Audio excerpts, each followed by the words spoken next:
Hey guys, I wanted to make a quick video today to tell you about these awesome little IK Multimedia iLoud MTM studio monitors.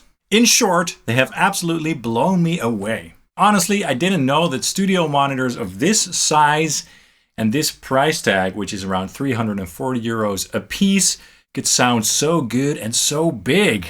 It's nuts! Anyway, why did I get these? Let's take a step back and let me give you some context as to why I got these little monitors in the first place. So recently I got some big and fancy studio monitors for my main desk setup over there. They're great and they sound very flat. They work really well for me, but they are very large and heavy and they are not really affordable either. But one thing that I really like about those monitors is the fact that they have built-in room correction, and that was a huge selling point for me.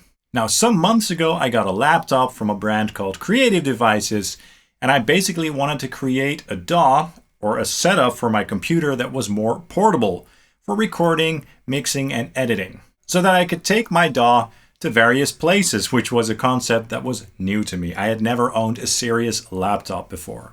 So in that way, I could record and edit and stuff at my desk, but I could also take my entire setup to another place and work there. Now, one problem about a portable setup like that is the monitoring. I don't really like working on headphones, and lugging around my big monitors just isn't an option. They have to stay in one place in order for the room correction to stay consistent, and they are super heavy and big anyway. I also realized that not all of you would be interested in big and expensive speakers like that.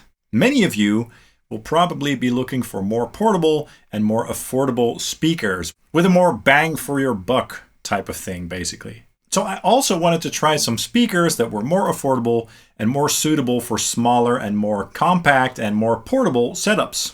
So I did some research and I asked around a little bit, and then I found out about these IK Multimedia iLoud MTM studio monitors. Now I already know that IK Multimedia makes some great products, high quality. So I was already intrigued by these speakers when I found out about them. And a couple of my friends were also raving about them. But then I also learned about the built-in calibration that these speakers have. So then I was very intrigued and I just knew that I had to try these out for myself. Luckily, the kind folks from IK Multimedia were happy to send me this pair. So I'm super grateful to them for sending these over. Thank you so much, guys. And as you can see, these speakers are quite portable and they are easy to move around. Now you can put them upright as I have them right now. With this detachable stand on the bottom, you can even angle them a little bit. You can also put them on their side or put them on a stand, like a microphone stand. And that's what I'm going to do eventually when I have my secondary setup at my chill area. I'm going to put these on some stands and then calibrate them to that space. But for now, I just have them at my desk, basically as sort of secondary studio monitors, just to get used to them and to try them out. Let me give you a quick rundown of the basic specs. Now, they are made to have an accurate and flat frequency response, which makes them very suitable for mixing situations and stuff like that. They have two 3.5-inch woofers and a 1-inch back chamber loaded tweeter. They are 100-watt two-way bi-amp speakers with Class D amplifiers. They go to 103 decibels max SPL, and they have a frequency range of 40 Hz to 24 kHz.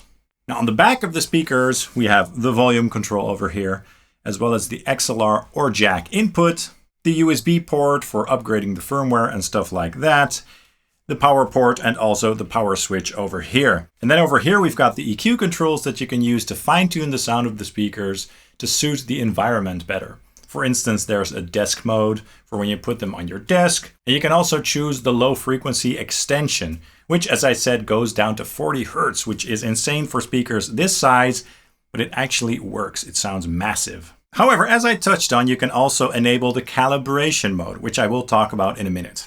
Anyway, so I put them on my desk and I just started listening, and immediately they sounded quite impressive. They sounded quite large for their size, so that was a good experience for sure. Now, the fact that they are smaller near-field speakers means that you will have less problems with acoustics in smaller spaces. You'll basically run into less issues with these because of that fact. So I was impressed because they sounded quite good, but I really wanted to try the room calibration. Now, all of these speakers come with a mic, which is this mic over here, with a dedicated cable as well. And you basically set this up in your listening position, plug it directly into the speaker, enable the calibration, and within seconds, the calibration profile will be made, and then the speaker will be tuned to your environment, basically. So it's a very fast and easy process. And I did that for both the speakers. And then when I turned them on and played some music, I was immediately blown away at the difference that the calibration made for the overall sound.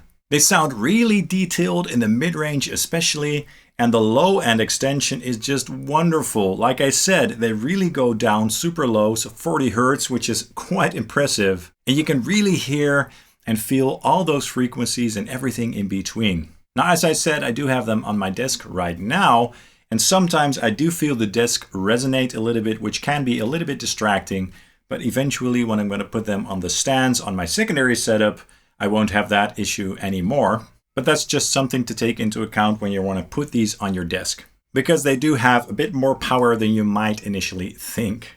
But yeah, I'm very impressed with how flat they sound and how extended the frequency range is. Really cool, and I really enjoy playing music through these and tracking my guitar parts through these and mixing as well. And it's just crazy that these things only cost 340 euros a piece. So for around 700 euros, you've basically got your entire studio monitor set up, and it sounds great. Now the top end is good and detailed as well. They don't sound as open and forward in the upper frequencies as my big monitors do, but that's just a matter of getting used to how these speakers react. It's not an issue, just a different type of experience. My other speakers have the ribbon tweeters, and these have a different kind of tweeter, so they're bound to sound a little bit different because of that. But again, they sound very flat, and they're just a lot of fun to work with. Great for tracking guitars, for playing guitar, and for mixing and mastering as well. So yeah, I'm blown away, and I'm repeating myself here, but I didn't expect these speakers of this size to sound so good for such a low price. And I really recommend checking these out. For more information, definitely check out the link that I'll put in the description below. That's all for this video. I hope you found it useful and that you enjoyed it. Please let me know in the comments down below what your thoughts are on these speakers. You can also like and subscribe. That would really help the channel out. You can also follow Sonic Drive Studio on Facebook and Instagram. Thank you guys so much for watching, and hope to see you soon. Cheers.